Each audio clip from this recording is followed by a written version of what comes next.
Existem erros na Bíblia? Se erro quer dizer que a Bíblia ensina coisas erradas ou que é falível e historicamente indigna de confiança, a resposta é não. Claro que não. A Bíblia é a infalível revelação da verdade e da vontade de Deus. Não há dúvida que existirão e encontraremos declarações desafiadoras e difíceis de entender, mas nenhuma delas afeta negativamente o ensino e a confiabilidade histórica das Escrituras. Podemos ter a plena confiança de que a Bíblia que temos hoje em nossas mãos é a verdade de Deus, capaz de tornar sábio para a salvação a todo homem e mulher. Sejam todos bem-vindos ao esboço da lição de Escola Sabatina.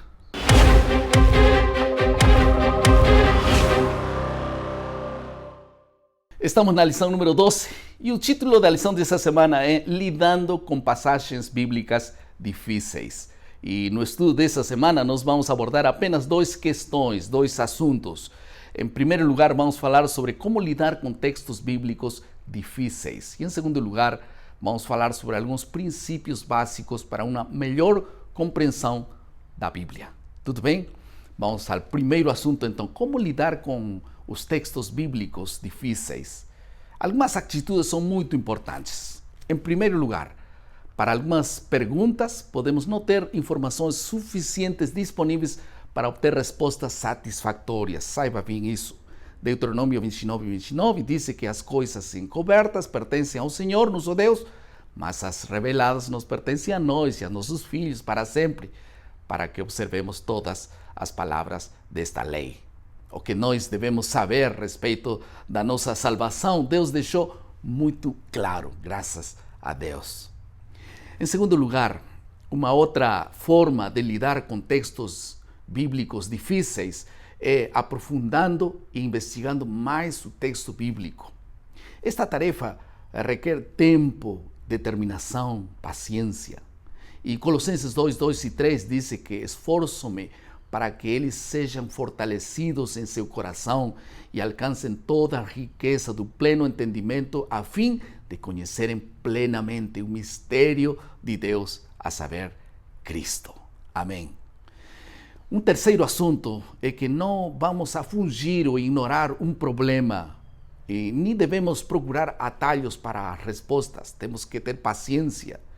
Às vezes temos que esperar pela resposta e confiar em Deus e poder ser persistentes. 2 Timóteo 3,14 diz: quanto a você, porém, permaneça nas coisas que aprendeu e das quais tem convicção, pois você sabe de quem o aprendeu. Amém? Quarto lugar, precisamos de um espírito humilde. O hábito da investigação humilde da palavra de Deus é a base de todo o crescimento no conhecimento deste livro sagrado. Sofonias 3:12 diz: mas deixarei no meio de ti um povo humilde e pobre, e eles confiarão no nome do Senhor. Por isso que Ellen White termina dizendo que a mente humilde e contrita pode ver a luz. O segundo assunto da lição dessa semana são os princípios básicos para uma melhor compreensão da Bíblia.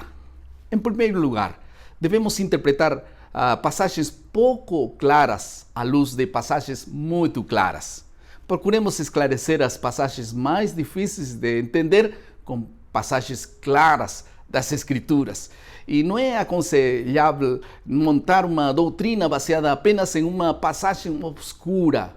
E por outro lado, nunca é aceitável dificultar passagens claras, jogando sobre elas a nuvem oscura de uma passagem difícil. Por exemplo, sobre o assunto relacionado a falar em línguas, o dom de línguas. Há várias declarações nas Escrituras que esclarecem o dom de línguas no Novo Testamento. Basicamente, o conceito do dom de línguas na Bíblia consiste na capacidade sobrenatural de proclamar o Evangelho em outro idioma humano conhecido. Assim está em Marcos 16, Atos 2 e também Atos 19. Agora, no entanto, em 1 Coríntios, capítulo 12, encontramos algumas declarações sobre glossolalia que não são tão fáceis de entender E em vez de obscurecer as passagens claras do livro de Atos, como 1 Coríntios capítulo 12 e 14, nós devemos permitir que as passagens claras e inequívocas da palavra de Deus possam lançar luz sobre os textos mais difíceis. Em segundo princípio, para compreender melhor os textos difíceis, é considerar o contexto da passagem. Isto é muito importante. Talvez o erro mais comum que os críticos da Bíblia cometam seja tirar as passagens do contexto. E embora o contexto histórico deva ser mantido em mente, o contexto mais importante de uma passagem é o contexto imediato. E vamos dar uma olhada cuidadosa na seção, no capítulo, além disso, no contexto mais amplo do livro. E eu creio que o Espírito Santo abençoará o estudo com luz e paz. Algumas aplicações ao final do nosso esboço. Ellen White disse que quando a palavra de Deus é aberta sem reverência e sem oração, o inimigo apodera-se dos pensamentos e sugere interpretações incorretas. Portanto, aproximemo-nos da palavra de Deus com humildade, sinceridade e um espírito de oração permanente. E Deus nos dará cada dia sua luz e sua verdade. Que Deus abençoe teu estudo diário da palavra de Deus. Vamos orar. Querido Pai, fortalece tua palavra e tua verdade em nosso coração a cada dia. Que nosso coração possa estar disposto a aprender as preciosas verdades que estão em tua palavra.